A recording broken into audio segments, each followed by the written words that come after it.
Rendei graças ao Senhor, porque Ele é bom e a sua misericórdia dura para sempre. Tudo posso naquele que me fortalece. Os anjos do Senhor se acampam ao redor daqueles que o temem e os livra. Muito bom dia, com a bênção, com a graça de Deus. Na certeza que as misericórdias de Deus se renovam sobre nós a cada manhã, é nesse entusiasmo, alegria que começamos todos os dias, confiando nele, crendo na bênção dele, clamando para que ele permaneça ao nosso lado em toda a nossa trajetória e sabendo que andando ao lado dele nós viveremos uma vida feliz. Todos os dias nesse canal nós estudamos um capítulo da palavra do Senhor. E nessa manhã eu quero convidar você a ter nas mãos a palavra de Deus no livro de Daniel. Hoje nós estamos começando esse novo livro. Tenho certeza que irá impressionar o nosso coração. Enquanto o povo de Deus dormia em Babilônia, Deus estava acordado. Deus queria salvar Babilônia. Deus queria impressionar o coração do rei. Deus, na verdade, queria fazer com que essa nação reconhecesse que eles um dia também teriam que prestar conta diante do Senhor. E é por essa razão que eu convido você a ter nas mãos a palavra de Deus no livro de Daniel, capítulo 1, o versículo 1 e o versículo 2. No ano terceiro do reinado de Joaquim, rei de Judá, veio Nabucodonosor, rei da Babilônia, a Jerusalém e a sitiou. E o Senhor lhe entregou nas mãos a Joaquim, rei de Judá, e alguns dos utensílios da casa de Deus, e esses levou-os para a terra de Sinar, para a casa do seu Deus, e o pôs na casa do tesouro do seu Deus. O livro que nós passaremos a estudar nessa manhã é extremamente atual para os momentos que nós estamos vivendo. Embora Daniel e os seus amigos estivessem vivendo numa terra muito distante, mas Daniel e os seus amigos tinham plena consciência da condução de Deus sobre a sua vida. Eles poderiam viver do jeito que quisessem, porque estava longe da sua casa, longe dos seus pais, longe do profeta, mas Daniel escolhe servir ao Senhor. Daniel escolhe amar a Deus, viver uma vida de fidelidade ao Senhor. Mesmo diante das compreensões daquela época, que os deuses é que lutavam as suas batalhas, e o Deus Israel, diante do conceito humano, tinha perdido a batalha, ele poderia ter dado as costas para o seu Deus e falado, eu vou viver a minha vida. Mas Daniel escolhe manter-se fiel a Deus junto com os seus amigos. Tenho certeza que todos nós tiraremos muitas lições para a nossa vida. Nós aprenderemos com a fidelidade, com a postura e com a ética de Daniel e os seus amigos. Não podemos duvidar em momento algum que Deus estava usando Daniel e os seus amigos para impressionar o coração de Nabucodonosor e toda a sua nação. Deus queria que Nabucodonosor e todos os babilônicos conhecessem que há um Deus criador dos céus e da terra. Os deuses que eles estavam adorando eram um Deus muito pequeno comparado com o Deus de Abraão. A vitória que eles tinham alcançado sobre a tribo de Judá e Jerusalém era resultado da ação direta desse Deus para lhes conceder a vitória. O Nabucodonosor que sitiou Judá e que venceu Joaquim e o levou cativo para a Babilônia, tirou a vida dos seus filhos. Ele pertencia ao sul da Mesopotâmia. Hoje nós conhecemos o país do Iraque. A língua que esse povo falava era o aramaico. É a razão pela qual o livro de Daniel foi escrito em aramaico. Daniel teve que aprender o aramaico. Essa era a obrigação que Nabucodonosor impunha sobre todos aqueles que ele conquistava. O livro de Daniel está extremamente relacionado com o último livro da Bíblia, que é o livro do Apocalipse. São temas escatológicos, são temas que estão voltados para o tempo do fim, mas são temas atuais. Nós estamos vivendo esse grande conflito nos dias em que nós nos encontramos. Há um apelo, um chamado para o povo de Deus viver em fidelidade, como Daniel e os seus amigos viveram. Embora nós sabemos que o presente século tem apelado para todas as classes de pessoas a aceitar ao Deus atual dos dias atuais, mas é o Deus de Abraão, o Deus de Isaac que tem nos chamado a cada dia a mantermos a fidelidade a Ele, segurarmos no seu braço, e se for necessário entrarmos na fornalha, Ele estará conosco para nos livrar de todo o mal. Como nós podemos observar no versículo 1 do capítulo que nós estamos estudando nessa manhã, foi no reinado do rei Joaquim que Nabucodonosor invadiu Judá e destruiu a tudo. Foi nesse período que se deu a deportação no ano 605. mas foi no ano 586 que houve a destruição por completo da tribo de Judá. No versículo 2 nós podemos ver claramente que a derrota do povo de Deus se deu porque Deus permitiu que isso acontecesse.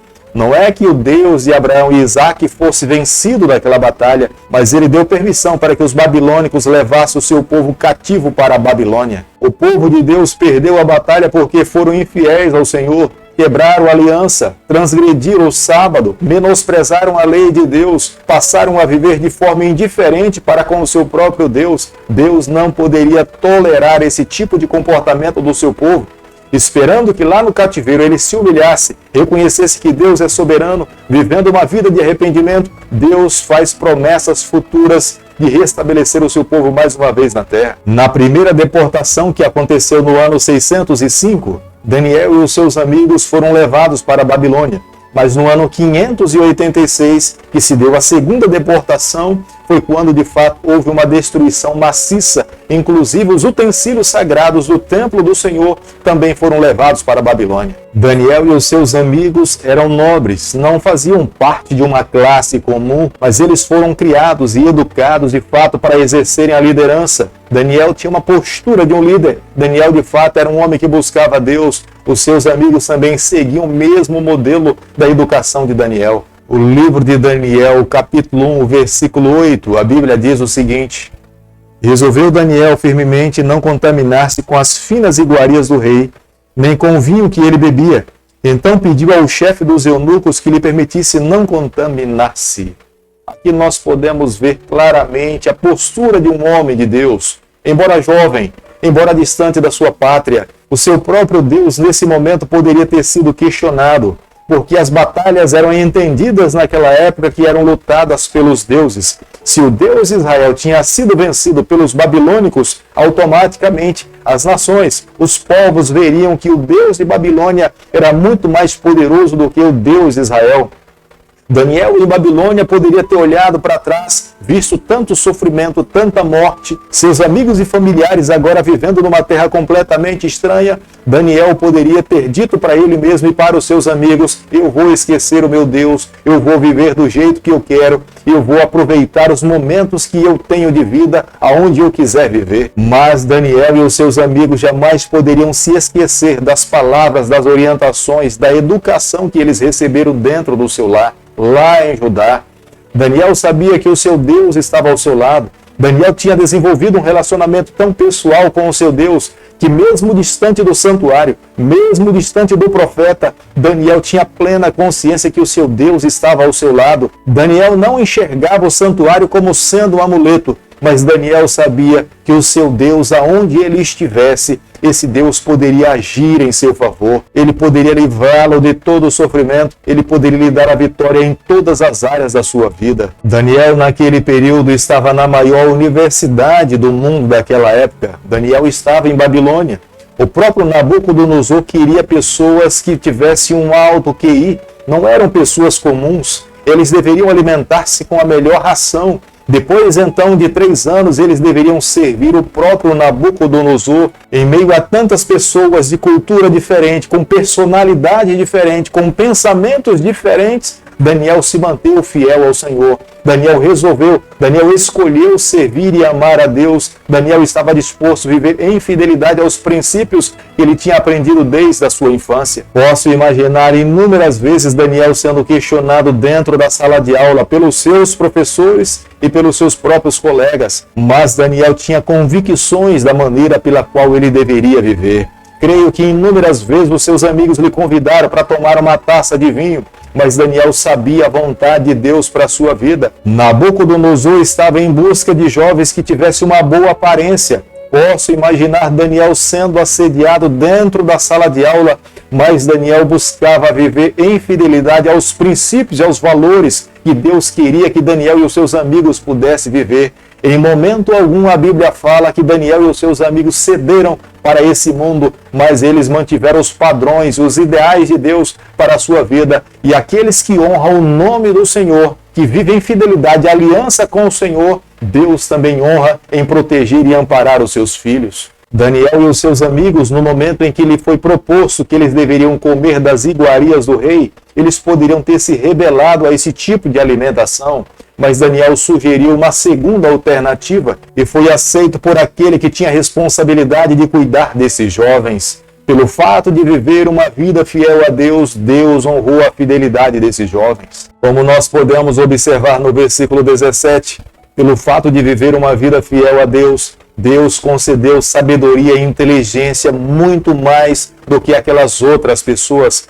Pelo fato de Daniel e os seus amigos terem escolhido viver de acordo com a vontade de Deus, o próprio Deus derramou um espírito de sabedoria sobre os seus filhos. E eles foram considerados muito mais doutos, muito mais sábios, muito mais inteligentes do que os outros que passaram a se alimentar-se de qualquer tipo de alimentação. Logo nesse primeiro capítulo nós podemos aprender que nesse mundo nós podemos passar por tentações, por lutas e por dificuldades, ou até perseguições, mas está em nossas mãos o direito de fazermos as nossas escolhas. Se nós escolhermos andar ao lado do Senhor, se nós escolhermos viver em obediência à aliança do Senhor, tenha certeza, Deus irá honrar a nossa fidelidade, Deus irá nos abençoar, Deus estará ao nosso lado, nós jamais ficaremos desamparados nesse mundo, mesmo que sejamos a minoria no meio de uma grande maioria que esteja completamente equivocada, os anjos do Senhor irão se acampar ao redor daqueles que temem e buscam viver uma vida fiel ao Senhor.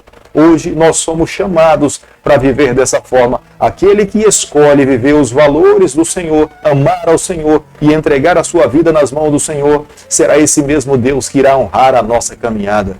Querido Pai, em Tuas mãos nessa manhã nós nos colocamos. Queremos viver exclusivamente para o Senhor. Toma o nosso coração, perdoa os nossos pecados, nos dê a graça de vivermos exclusivamente para Ti. É o que nós te pedimos, agradecemos e o fazemos em nome de Jesus. Que o Senhor te abençoe e te guarde. Que Ele faça resplandecer o seu rosto sobre você. Que Ele tenha misericórdia de você. E sobre você nessa manhã Ele levante o seu rosto e conceda a sua paz em nome de Jesus. Amém.